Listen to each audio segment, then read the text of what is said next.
সম্মানিত ভিউয়ার্স, কেমন আছেন সবাই? আশা করি আল্লাহর রহমতে ভালো আছেন, সুস্থ আছেন। আপনাদের সাথে আমি রয়েছি মোহাম্মদ রাশেদ মোশাররফ, শিক্ষক নিবন্ধনধারী কারিগরি শিক্ষা ও trade instructor, Itna Nurpur DD মাদ্রাসা, ইটনা কিশোরগঞ্জ।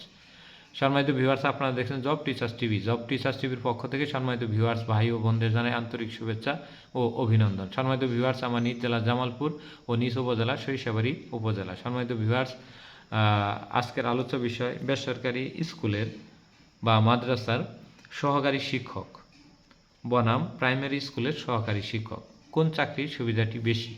সম্মানিত ভিউয়ার্স, আপনারা সবাই জানেন যে এমপিওভুক্ত স্কুল, কলেজ, মাদ্রাসা এবং কারিগরি শিক্ষা প্রতিষ্ঠানে শিক্ষক নিবন্ধন সনদ নিয়ে সহকারী শিক্ষক হওয়া যায় এবং সহকারী শিক্ষক হতে গেলে এখানে অনার্স পাস এবং আপনারা জানেন যে প্রাইমারি শিক্ষা অধিদপ্তরের অধীনে প্রিলিমিনারি পরীক্ষা এবং পরে ভাইভা উত্তীর্ণ হয়ে আপনার প্রাইমারি স্কুলের সহকারী শিক্ষক হওয়া যায়। তবে বেসরকারি সহকারী শিক্ষক এবং প্রাইমারি স্কুলের সহকারী শিক্ষকের মধ্যে কোন বিষয়টি সবচেয়ে ভালো হবে যদি এটি আমরা এক কথায় বলি, তবে সেক্ষেত্রে প্রাইমারি স্কুলের সহকারী শিক্ষকটা ভালো হবে। তবে সেটি সব ক্ষেত্রে প্রযোজ্য নয়। যেমন আপনি সহকারী শিক্ষক হিসেবে যদি গণিত এবং ইংরেজি, জীববিজ্ঞান বা ভৌত বিজ্ঞান, পদার্থ রসায়ন, তারপরে আপনার মনে করেন যে অ্যাকাউন্টিং কিংবা যে বিষয়গুলো প্রাইভেট পড়ানো যায় এই বিষয়গুলোতে যদি বেসরকারি শিক্ষা প্রতিষ্ঠানের সহকারী শিক্ষক হন তবে সেক্ষেত্রে ভালো। তবে যেসব প্রতিষ্ঠানে আপনার এই প্রাইভেট পড়ানো যায় না, তবে সেক্ষেত্রে প্রাইমারি স্কুলে সহকারী শিক্ষক হওয়াটা ভালো। আরেকটি বিষয় হলো ছেলেদের ক্ষেত্রে ভিন্নতা রয়েছে, মেয়েদের ক্ষেত্রে ভিন্নতা রয়েছে। মেয়েদের ক্ষেত্রে প্রাইমারি স্কুলের সহকারী শিক্ষকটা হওয়াটা অনেকটা বেটার বলে মনে করি। আর ছেলেদের ক্ষেত্রে যদি ওই প্রাইভেট পড়ানোর সুযোগ থাকে এবং প্রতিষ্ঠান যদি ভালো থাকে তাহলে সেক্ষেত্রে এমপিওভুক্ত স্কুলের সহকারী শিক্ষক হওয়াটা ভালো। তবে সার্বিক দিক বিবেচনা করে যদি বলি, যেহেতু প্রাইমারি স্কুলে 5 থেকে শুরু করে 11 বছরের পোলাপানকে পড়ানো হয় এবং সেক্ষেত্রে কিন্তু অনেক ছোটো ছোটো পোলাপান পড়াইতে অনেকে সক্ষমতায় থাকে না, ব্রেনের ক্ষতি হয় এবং হামগাম বা কোলাহল বেশি থাকে বা অনেক বিষয়গুলো থাকে। পোলাপানি একটি স্বভাব নিয়ে আসতে হয়, তো পোলাপানদের সাথে একটু ভালোবাসা দেখাইতে হয়, যেভাবে দেখলে তারা পড়াশোনা করতে পারে।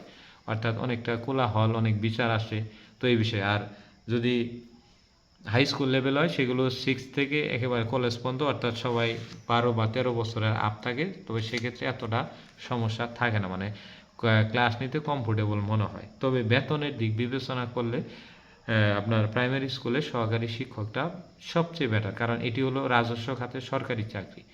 আর বেসরকারি স্কুলের সহকারী শিক্ষক হলো অনুদান খাতের আধা সরকারি চাকরি হিসেবে ধরা হয়ে থাকে এবং এক্ষেত্রে সারা জীবন পেনশনের সুবিধা রয়েছে প্রাইমারি স্কুলের, এবং এক্ষেত্রে কিন্তু পেনশনের সুবিধাটা নাই। অনেক বিষয় অসুবিধা রয়েছে বেসরকারি স্কুলের সহকারী শিক্ষক।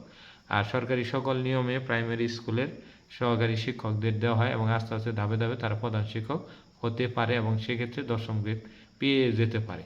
তো সেই হিসেবে আমি আপনাদের সার্বিক দিক বিবেচনা করে বলবো, যদি আপনি পোলাপান পড়াইতে কমফোর্টেবল হন তাহলে সহকারী শিক্ষক হিসেবে প্রাথমিক বিদ্যালয় ভালো। আর যদি বলেন যে না, আমি ছোট ছোট পোলাপানের ভিতরে ক্লাস নেওয়া আমার পক্ষে সম্ভব না বা এই ধরনের মানুষের সাথে আমাদের মেশাও সম্ভব না, তো সেক্ষেত্রে আপনি স্কুলের সহকারী শিক্ষক হতে পারেন। তবে স্কুলের সহকারী শিক্ষক এবং প্রাইমারি সহকারী শিক্ষকের মর্যাদার ভিতরে প্রাইমারি স্কুলের সহকারী শিক্ষকের মর্যাদা অনেক গুণ বেশি বাংলাদেশে। হ্যাঁ, কারণ বেতন এবং অন্যান্য সুযোগ সুবিধায় তারা অনেক ধাপ এগিয়ে এবং তারা ব্যাংক লোন তুলতে পারে, সরকারি সকল সুযোগ সুবিধা পায়, তারা সকল বিষয়ে তাদের সুযোগ সুবিধা বিদ্যমান রয়েছে। এখন আপনি যেটা ভালো মনে করেন সেটাতে আপনার ইচ্ছা অনুযায়ী করতে পারেন। তবে শিক্ষকতা হলো সর্বনিম্ন পদের বাংলাদেশের সরকারি চাকরি। এই পদে চাকরি করতে গেলে আপনাকে অনেক ধৈর্যশীল হতে হবে, অনেক হিসাবি হতে হবে এবং অনেক ত্যাগ তিতিক্ষা সহ্য করতে হবে, অর্থাৎ আপনাকে অনেক ধৈর্য এবং সহিষ্ণুতা ভাব প্রদর্শন করে চলতে হবে। তো ধন্যবাদ সবাইকে। সবাই জব টিচার্স টিভির সাথেই থাকুন, আর পাশাপাশি যদি ভিডিওটি ভালো লেগে থাকে তাহলে অবশ্যই লাইক, কমেন্ট, শেয়ার দিয়ে আমাদের পাশেই থাকবেন।